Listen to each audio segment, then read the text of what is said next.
that was the loudest game I've ever in the USA. Yeah. That was crazy. The confluence of events that created that night will never be duplicated. I mean, that will never happen. Welcome to the Business Growth Masterclass, where business growth is made simple. I'm your host, Albert Gillespie. And I'm your co-host, Kellen Ketchersid. Join us as we bring you stories from business leaders so you can learn from their wins, their losses, and everything in between.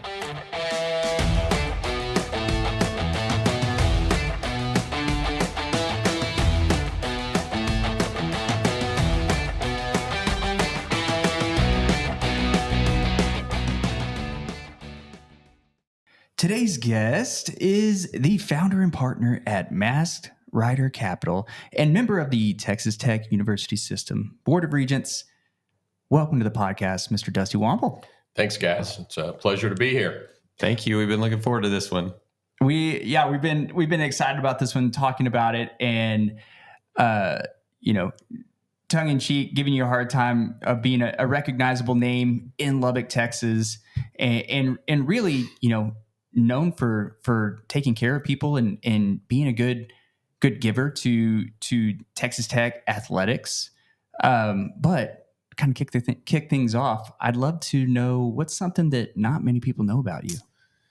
Not many people know. I hope not too many people know that I'm not a good singer. I love music, but not musically inclined. I am actually a pretty good pool player. So, okay. In college, I played a lot of pool, won the intramural championship at Tech when I was there. And my fiance at that time, Alicia, now my wife, and we played a lot of pool in college. So yeah, it was great. Oh, that's fun. We got to get a game sometime. Right. I did that in high school, but I never won anything. So I'm sure you'd beat me, but that'd be a good time. All right, I need to invite him to Chances Are, and we can play pool and then do karaoke after that. Yeah, I don't think I've ever been in Chances Are, actually. So. I'm not too surprised to hear that.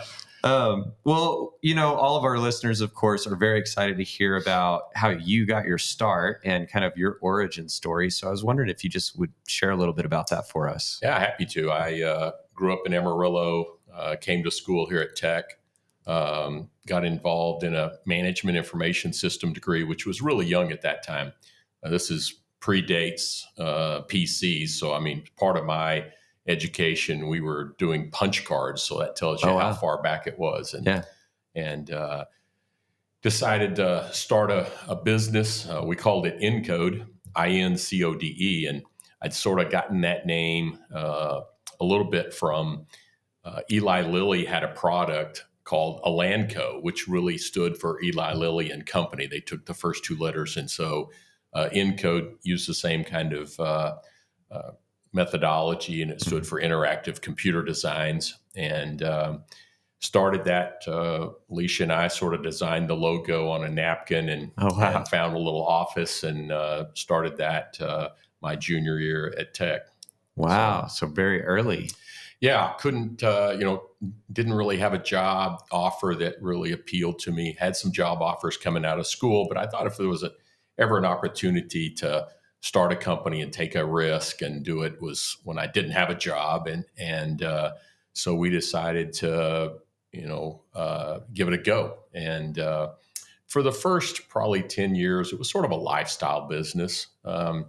I was doing computer software development for a variety of industries, from Crosby County Fuel Association in Crosbyton to R&W Supply and Littlefield. We'd wrote software for district attorneys' offices and hospitals and medical offices and Lubbock feedlots and just a little bit of everything. And then really got serious about really building a business probably in the late 80s. And it sort of transformed from a lifestyle business to more of a regional firm. So how far along from being in college to getting to that point where you're a little bit more serious, like you're saying? How many years was that? That was, I was pretty serious because I had a family to feed. Yeah. So Alicia and I had 4 kids pretty early in our marriage. And so I was serious, Yeah. But I did so much of the functions myself. We probably, for the first 5 years, we were a firm of 12 to 15. Oh, And wow. then, in 1989, a husband of my cousin, I don't know how you would refer to that relationship, a guy named Steve Neiman, came and became a partner of mine at Encode. And we really started to grow it into a regional firm at that point in time. And by the end of maybe 97, we probably had 70 employees or something like that. Wow. So we size. there were a lot of companies that sort of had our evolution in the 80s and 90s, because that was the advent of the PC. And so you had a lot of what we would call now mom and pop software companies that sprung up in the 80s and early 90s. And we were one of those, and just sort of outlasted a lot of people and took advantage of some opportunities we had. And you don't see those near as much now as you did back in those 2 decades. Did you say you brought on a partner kind of the mid 90s that helped become a regional firm? How did you go about finding that strategic partner that could help pour gasoline on your business? I don't know that I found him. He probably found me. So he was a certified financial planner. We knew each other because he was married to my cousin. And so he was looking for an opportunity. He was more focused on sales. I was pretty good at developing and designing software. Didn't really love the sales side of it, especially answering RFPs and going through What's an RFP? Request for proposal. So city or a county will send out a request for proposal. It could be a binder 3 inches thick with 200 pages and all these questions. And it doesn't sound like fun. Oh, it doesn't sound like fun if it's 3 pages. You add 300 to it, and it's really no fun. And but Steve was willing to do that for us, and he really built a sales team up, and we sort of went from a very small pipeline of new deals to, I think at one time we had, in maybe 89 or so, we had 20 deals that we had sold and had to deliver. That's 20 cities. So, oh man, that's a lot. Yeah, that's a lot. That's exactly right. Doing 3 a year is a pretty big deal, and thinking about how we're going to work our way through 20 deals is formidable. And so that involved hiring people and really growing the company. Would you say that strategically, was there a moment that you feel like you guys put yourselves ahead of the rest? Because you said there were a lot of mom and pop, so to speak, or like these software companies that were popping up at that time. But you guys obviously won your fair share and a lot more. So what do you think sets you apart strategically? I think that we were really good at hiring and bringing people that were really talented into our organization. So many of the people that we hired in the 80s and 90s are either still with us or have retired from our company. Wow. And we were really good at finding good people and valuing them and trying to make them feel like this was their business as much as it was our business. And so I think that was the part. And we didn't win by some technical advance or some brilliant idea. It was a war of attrition. We just hung around and stayed in business. We were fortunate we didn't ever have debt, so we didn't have the pressure of leverage.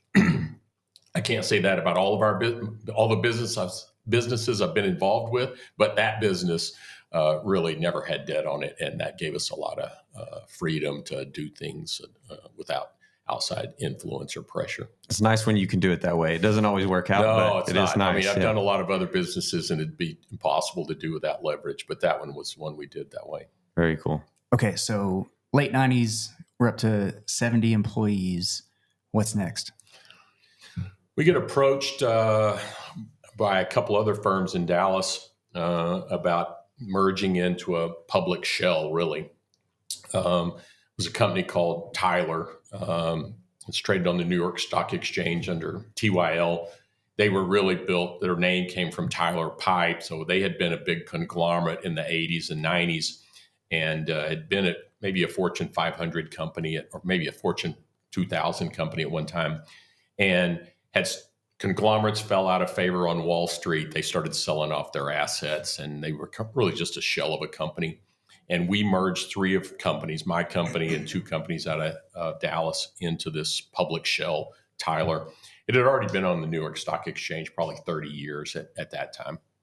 And so the three of us sort of went together and we started doing acquisitions and trying to build up a public company of these governmental software companies. And so all these mom and pops, and some of them were bigger than Encode, some of them were smaller than Encode. We just started making acquisitions. And we probably did maybe 22 acquisitions over the next 18 months. And so you got really good at vetting these. And we got really fast at vetting them. Yeah. Wow. And so I don't know how good we were at it, but we were fast at it. And so a lot of those people that came on board in the early days ended up being very key players inside of Tyler. A few years later, we changed the name of the company from Tyler to Tyler Technologies, but the ticker remained TYL. And we were focused exclusively in government space. And we became the largest provider of software and services that was focused exclusively on the government space. So. That's amazing. So a lot of acquisitions and a lot of growth in a very short amount of time. Yeah. I think something that any listener in this podcast is wondering is there a story you have of a specific moment where you were like, wow, I can't believe this is happening, and what that was like for you? Yeah. It's probably going to be a different story than you expect. So we did those acquisitions in 98 and 99. 2000 was a good year. And at that time, I was not on the board of directors at Tyler, but I was a pretty key executive because I was one of the first three guys, and they thought I knew what I was doing, and I didn't tell them any different. So I got to participate in strategic decisions. And then the strategy really was buy these companies at 8 or 9 times their earnings and take them to Wall Street, and they'd be worth 12 to 15 times earnings, and to try to generate some synergy. And but then in 2000, the .com bubble burst. You guys are probably too young to y'all have read about it in history books, but it was real for me. And even though we were not a .com company, we got swept up in the whole .com losing favor on Wall Street. Yeah, our business our industry had created a lot of demand in 98, 99 because of Y2K. So a lot of these systems that had been built by mom and pop companies had not really properly dealt with Y2K and the idea that the year is going to go from 99 to 00. Yeah. And they hadn't, at that time, we were always trying to save data storage. And so we didn't always have the front 2 digits of the year in it. I remember a lot of people being really worried about Y2K, prepping their food stores, the whole ready for world's Armageddon. Going to melt down at midnight. Yeah, yeah. And so a lot of things came in sort of into this issue. A lot of business had been pulled from what would have normally fallen in 2000, 2001, 2003 into 98, 99 in preparation for Y2K. And then you had the .com bubble burst. And so the industry sort of got turned all the way upside down. Mm-hmm. And our business got wrapped up in that because we were pretty leveraged at that time. So while I didn't have leverage on Encode, Tyler did have leverage. And so we being Tyler at that time, got put into the workout group at Bank of America. And I can tell you and all your listeners, you do not ever want to be in a workout group. That is not. So what does that mean, a workout group? That means the bank is in your business and trying to tell you how you're going to work out of your debt to them. Yeah. I was imagining him playing tennis in some. With no, the this Bank of is America. not the workout. Yeah. That's what I said. It sounds better. And workout doesn't sound good, but it is much worse than you think. And they're basically figuring out how do they sell off your assets to get their debt paid. Yeah. And if you don't have assets to sell off, how are we going to work this deal out? How are we going to work out your debt? And so there was some very not good conversation, not pleasant conversations, which I was just sort of part of that. And we had very experienced guy, a guy named Lou Waters, who had built BFI, Browning Ferris Industries, with like 2,000 acquisitions over his career, and other guys. Lou had been to Harvard. He was our chairman of the board at that time, very experienced and a great guy. And we're in a room with like 12 of us after the bankers left, and there's this question. They all sort of look at Lou and say, "Okay, Lou, what do we do now?" And he goes, "I don't know. I've never been in this situation either." And so, that sort of stuck on me that, okay, we're all sort of going through this for the first time. We're going to figure our way out of that. So we actually did. Our stock traded down to $1 for a few days in 2001. Down from what? When I had done my deal, it was $5.50. Oh man. Okay. When we had traded in 2000, not quite to 10, but close to $10. Wow. And for us, that was a big move. I mean, we'd gone from 5, up to 10. Sure. Now we're to $1. I remember thinking, I'm going to have to go get a job. I don't know, this. And when I'd done my deal with Tyler, I'd taken half cash and half stock. And so I had an equity position that I cared about. Yeah. And that's a scary moment. It was a scary moment. Yeah. Yeah. And, and it's not only scary. It wasn't necessarily scary for me personally, but it was scary for all the people that were my coworkers in Lubbock at the Encode group, because they didn't have a decision to do this deal with Tyler. I had made that decision. Obviously, Steve and I had made that decision, and they had, I had 60 at that time, probably 80 people that were working here, and to think that, man, this may not make it, and it's because of maybe decisions I didn't make, but I did make a decision to throw in our lot with Tyler, and that's going to be maybe drag us down. So yeah, those were not good days. Yeah. And we worked our way through that. And in 2004 or 2005, the company had survived. Our stock was back around 10 or 12, maybe $8, $10 to $12. And they sort of turned the company over to a guy named John Marr and myself, and some other executives, and said, "Hey, why don't you guys run the company like a real company?" And we sort of abandoned the whole roll up, buy a bunch of acquisitions, and we said, "Okay, we're really going to put these companies together and make them function as one."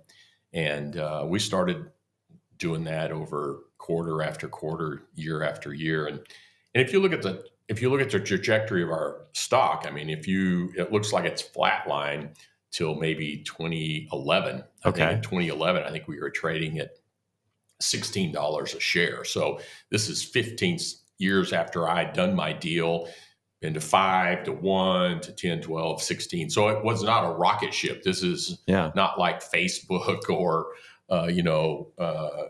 PayPal or some other big explosive company. This is a long process. Yeah. But our success at Wall Street really started to prove that, hey, we're going to deliver the numbers we say we're going to deliver. We're going to, this is an ongoing concern of significance. And, the stock traded in 2013. I think the stock was at $40. Wow. It's really weird because having a public company, you really do have a barometer of where your company's worth is every day. It may not be what you think it's worth, but it's what the market thinks it's worth. And so every day you can look and see what the market thinks your company's worth today. And we use that. I remember I told Alicia, hey, if our stock ever gets to $42, we're going to buy this house. And it's actually the house we live in now on 21st Street. And it's been remodeled a little bit since then. But, that was a marker. If we get to $42, we're going to buy this house. Yeah. And so it's easy. You can go back now and figure out exactly what month that was and when that happened. So that would be a cool moment. We can get the house we want. Yeah, exactly. There's so much in your story that I love, but I love that, like, you and your wife sound like you guys were on the same team through so much of that story from the beginning in college of, on the napkin, drawing the logo, to like being aligned and having something to celebrate together of like, okay, hey, babe, I know we're grinding. I know we've been through, we've gone to hell and back. And when we get to this point, like, let's have some fun. Let's celebrate here. And that's entrepreneurship is like, it becomes a part of your life and a lifestyle. And the more you can involve, especially your spouse, like that, that's just, you're building this lifestyle business that you described from the 80s, that you and your wife are in it. And man, that's awesome. Well, the other thing that stood out to me that you were just saying in your story is, a lot of people will just imagine a rocket ship, like you said. But I think it's even better and more applicable for people listening. Obviously, most of us are never going to get to the level of a Tyler Technologies, but it takes many years of grinding to be an overnight success, so to speak. We hear that, and it's true. And we see that in what you're saying. Hey, just making strategic decisions over years and doing the hard work that's not as glamorous. But then one day stock price hits 42 and you get to go buy a house. There you go buy a house.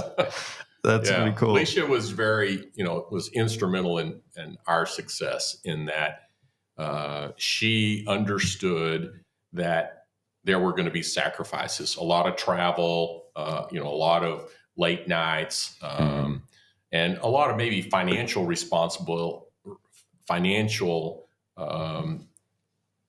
concessions on her part. We did not live an extravagant lifestyle. We didn't live above our means, and she had to make sacrifices. She's raising 4 kids at home. She understands I'm going to be gone more than if I was working a 8-to-5 job, at United or whatever. So she certainly made sacrifices, and she would help. She knew people. She knew all the people that worked at Encode, and she was the characterist. She said, "I really like her. I really like him." She knew who. She has a great barometer on quality of people. She didn't know about their skill set, but she knew she is a good judge of character and integrity. Good. And our success was certainly at Encode, and then our division inside of Tyler was certainly because of the quality of people that we had, and she was a big help in getting the right people here. I love that, and maybe that's something that our listeners need to hear. And I appreciate how grateful you are and outwardly of your wife, and I think of my wife too. That it takes, if you're a United team at home, you can do anything. You can go through those years of hitting a dollar per share, and you've got that support system at home that's lifting you up, that's picking you up, that speaks life into you, that believes in you when you don't believe in yourself. And it's so true. Being an entrepreneur, there are the late nights, yeah. those non-billable hours that you're just grinding, and you're getting the job done, and you're fighting and you're scrapping, and you're getting to the next point because of the vision that you and your wife have, the impact that you get to have. And I love the comment about your wife having that barometer on people, and I don't know how to quantify that. My wife does the same thing. Oh, but they're usually right. If they got a gut feeling about somebody or something, you got to listen, don't you? That is crazy. Yeah, it is. So kind of gotten to this point, $42 a share. You guys, you buy the house. I think somewhere around that point, maybe. Texas Tech comes into the picture, and I'm curious what led you guys. You guys have been great givers and supporters of our community. Where does that come from? Well, I think anybody that thinks that they're going to wait until they have more to start to give is not a true giver. I mean, I think that if you want your kids, or if you want to develop that aspect of your life, you have to give of what your means are at that time. So We have, I think we've always been generous givers. We just didn't always have as much to give as what we, later were able to do. And so, I don't, we contributed at, projects at our church and other places long before we made gifts to tech that made the news. And so, and Texas Tech has always been very important to us.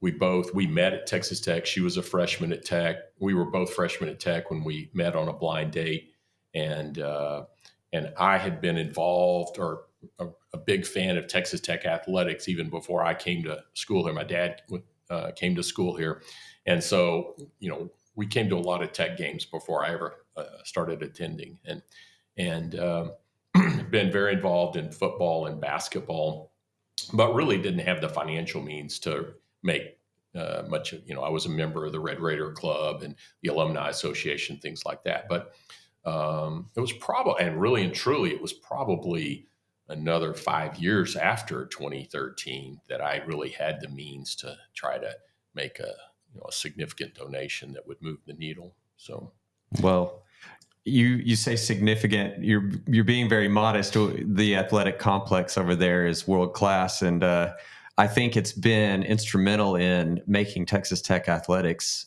what it is today. I mean, I feel like we can compete on a stage that would have been, not even in anybody's wildest dreams 10 years ago, especially for the basketball program. So that's really been fun to watch. And, as an alum, I'm excited about it. But can you share with us are there any stories that you've got to have, meeting people or seeing some things behind the scenes that are kind of fun to think about, or some good memories you've had as just being a Tech insider? Some of my memories are not necessarily as Tech insiders. I think about, November 1st, 2008, when we played Texas. And I was painted up and storming the field. There you go. And so many people around the country remember that game, remember the catch. And I've got a picture there with my mom and my dad and brothers and sisters and our kids, and with the scoreboard in the background. And it was just a big day. And even on social media in the last few days, there's been some video of how loud that stadium was before before that horse came out.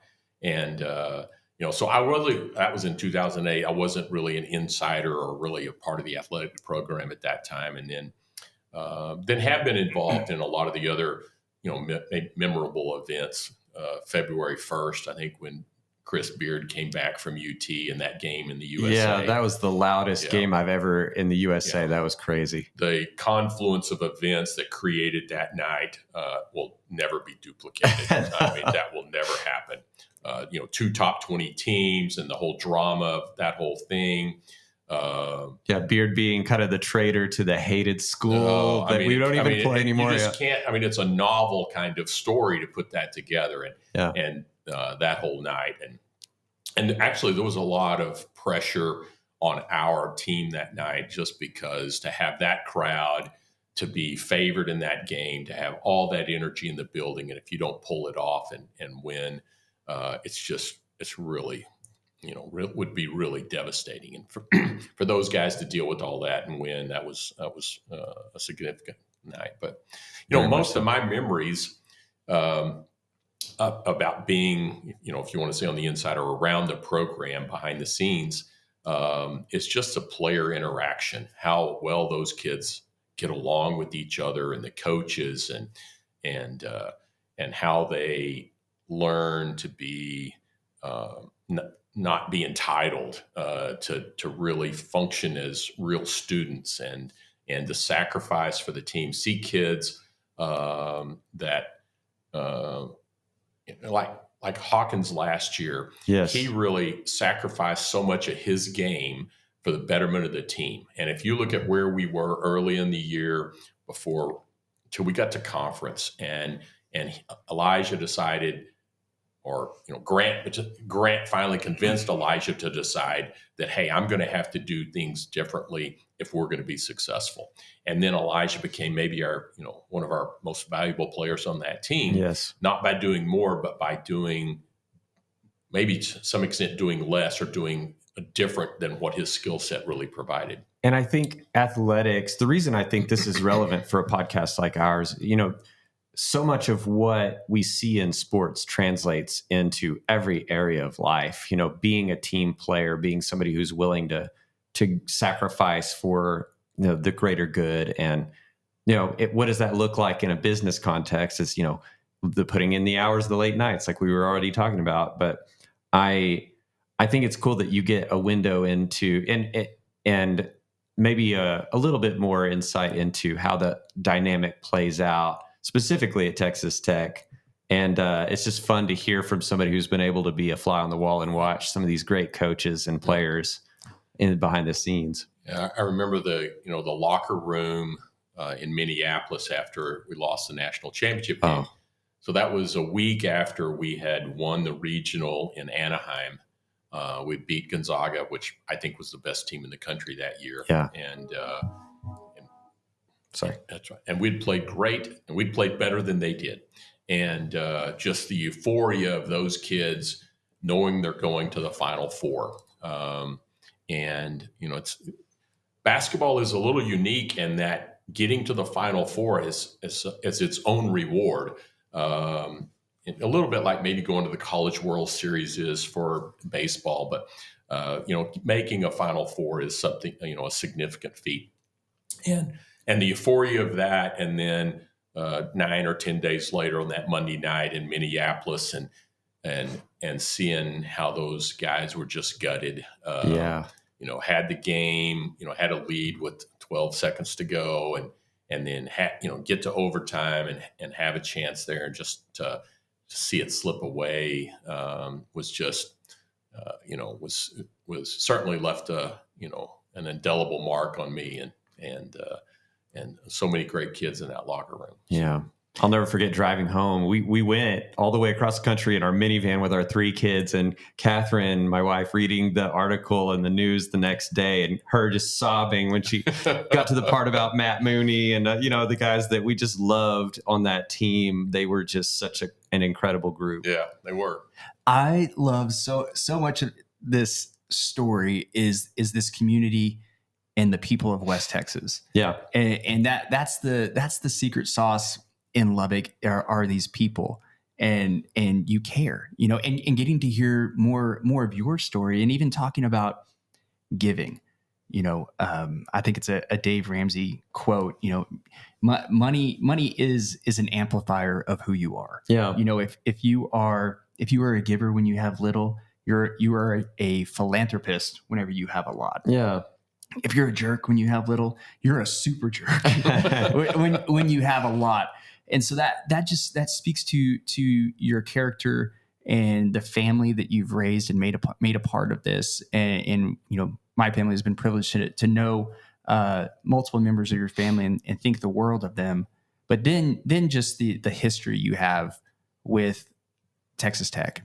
And that's so many families' history is your grandfather went there and your parents, and then now you, and now your kids, and you go to these games.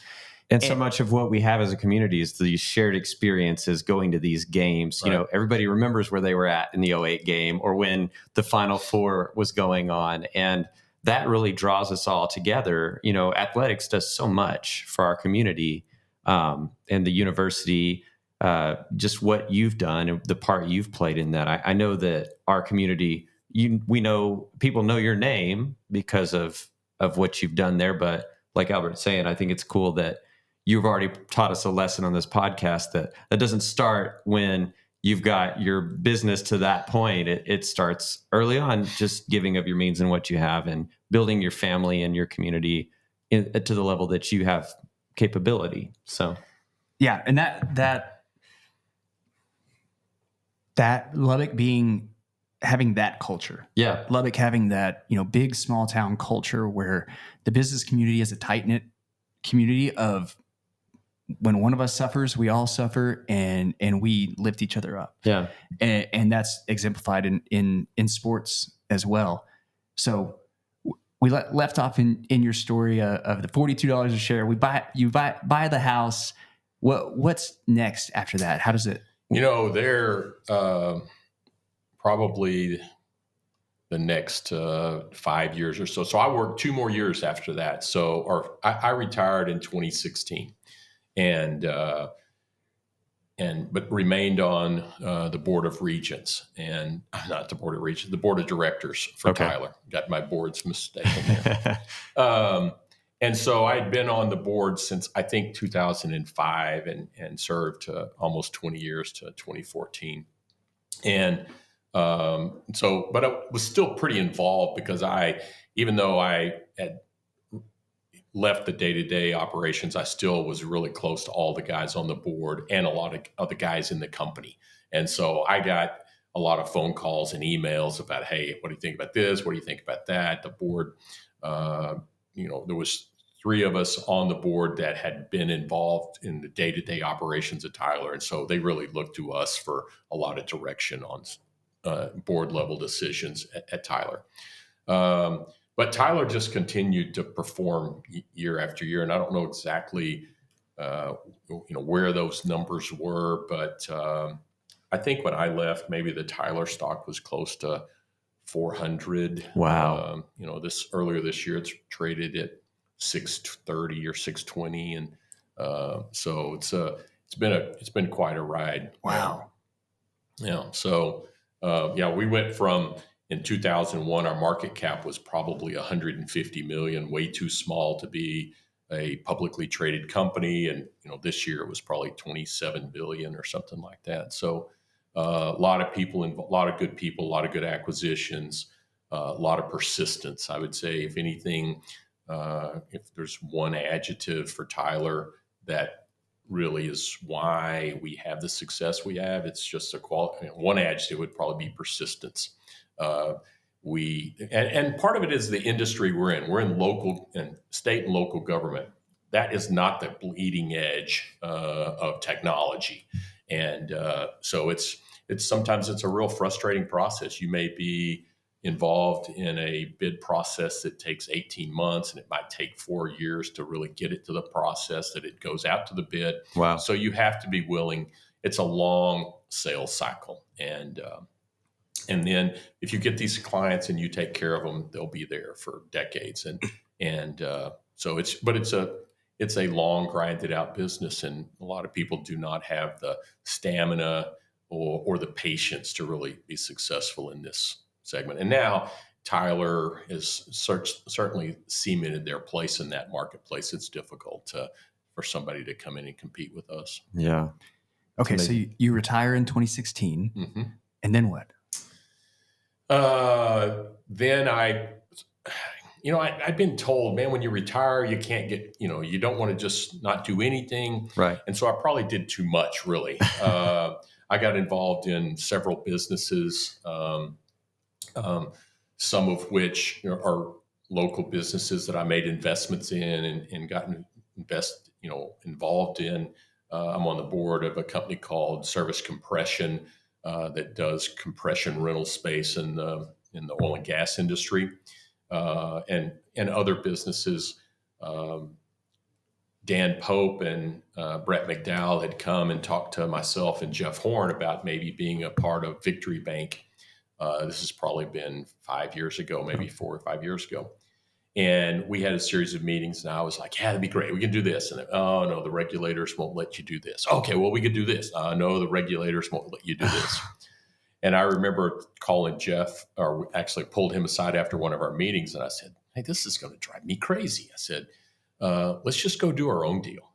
And we had already had a firm called Mask Rider Capital that was really, it was a partnership between Jeff and I, and we had bought some buildings and leased, and we had done some other specialty financing. But he had a job at Benchmark, and I had, I was involved at that time at Tyler, or at that time I'd left Tyler already, but I was still involved with Tyler. And so we decided to really resurrect Mask Rider Capital, and Jeff left his job at Benchmark, and we decided to find us an office, and we were going to start we called it a private equity firm. it's probably as much of a family office as a private equity firm. So so for the last 4 years, that's really been what I've spent nearly all my energy in.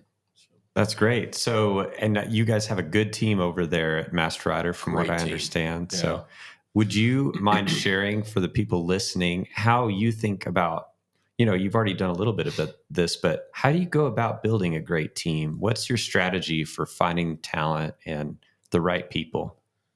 Well, there's no secret. I mean, I don't know of a secret way to find the right people. I mean, you have to just, hopefully you have a lot of contacts, you put the word out, and you just find. I think finding the right people is very critical. You need in some cases, you need a skill set. So, for example, Terry Wright is our legal counsel, our in-house counsel. We have about 3 or 4 lawyers inside of Mask Rider. And I've never really had a legal department really deeply embedded in my company before. So he's got a great skill set. He has all the transaction law, but he's got estate planning with it, and he's just and the attorneys that he's got around him are just fantastic. He's just a good person. He's the greatest. Catherine and I, when we hardly had a penny to our name, we were told we needed a will in our early 20s or mid 20s, and we, just ignorant young people, went over to Terry's office, and he, even though it wasn't going to make him anything, he drew everything up for us, and then he told us that he didn't want to charge us for it. He's just that kind of person. Yeah. So having people like that, speaks to what you got there. Fantastic. So I think if you're looking for people to join your company, I think first you try to find quality individuals, and you need to make sure that they're aligned with your vision of the company.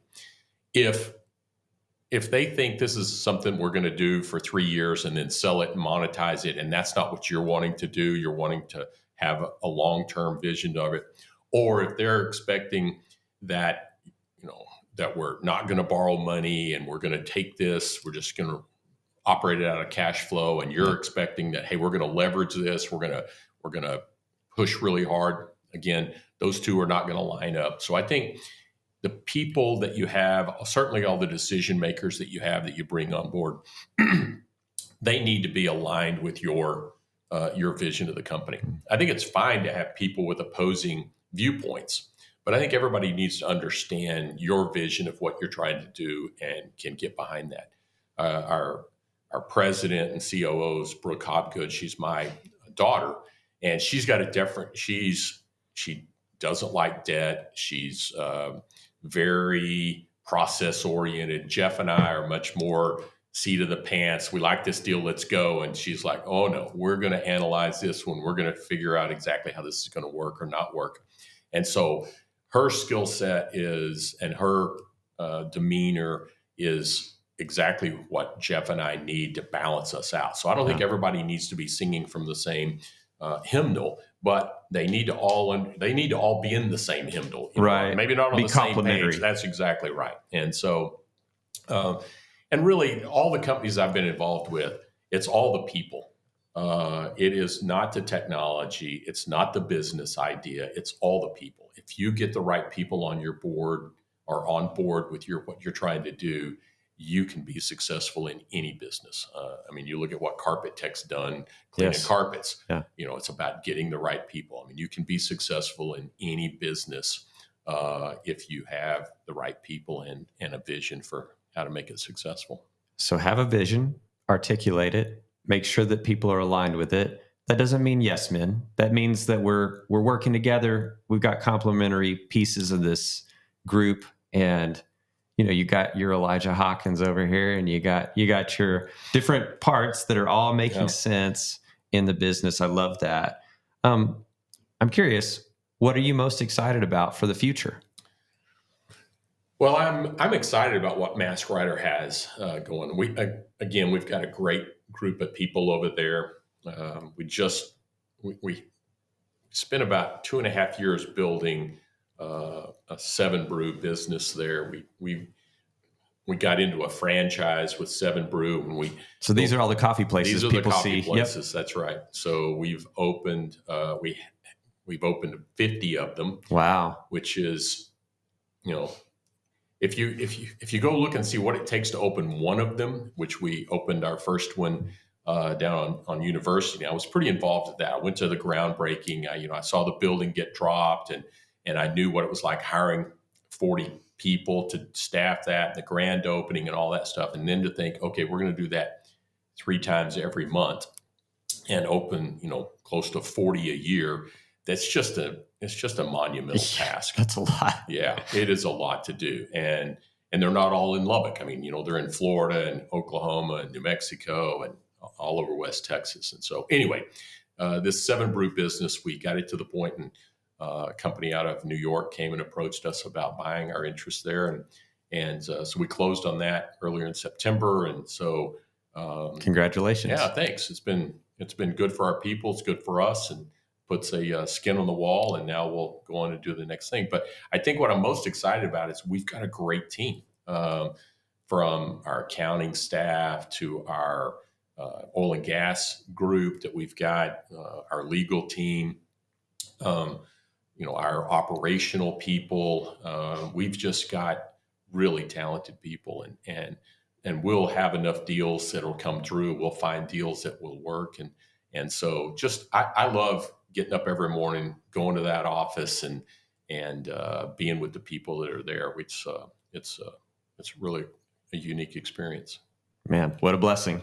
I know. And so many of those rock star hires that he's made are people we've known around town, that is just really cool to see the culture there, and just the excitement all over of, what is essentially this family office, and is creating this generational wealth and involving so many people in our community that lift our community up. That's like the ultimate impact story that is inspiring. And, from a Lubbock guy, like I'm grateful. I'm grateful that you have poured into our community and continue to do so. And, that's inspiring. That's like, I want to do business with my boys. I want to build a future with them where we get to, we get to do deals. We get to have fun together and lift up our community till I'm in the grave. Yeah. And it's inspiring to see that. I appreciate you saying that. I hope that people that you talk to, I feel like I've done what I want to do if they say they work with me and not work for me. So if they say I work for Dusty, then I feel like, okay, I haven't conveyed the right camaraderie here. If they say I work with Dusty at Mass Rider Capital, then they bought into what I'm trying to sell. And that is, hey, we're all in this together. You're not, I don't want employees. I want coworkers. I don't want people working for me. I want people working, with me. And which, it's just so much easier to do if you get the right people. It's so much easier to be successful. Well, I love hearing that collaborative mindset, not having ego in things, and wanting people to think of you as somebody that they're working with. That really speaks to leadership. And I think people listening to this podcast can learn a lot from that example. But thank you for taking the time to speak with us today. I feel like this has been such a pleasure for us. And I know our listeners have really learned a lot today in hearing your story and us being able to unpack some of these insights. So thank you for your time. I appreciate you having me. It's a thrill for me. Awesome. Thank you so much. And if you are a business owner and you feel stuck in your business and you feel stuck and you can't get to the next plateau, go to our website, stagcoaching.com. And in the upper right-hand corner, click to book your free consultation. And in your free consultation, we can give you the next steps to take to get your business unstuck and on to the next level. It's free, and it's on our website, stagcoaching.com. Thank you, and we'll see you on the next one.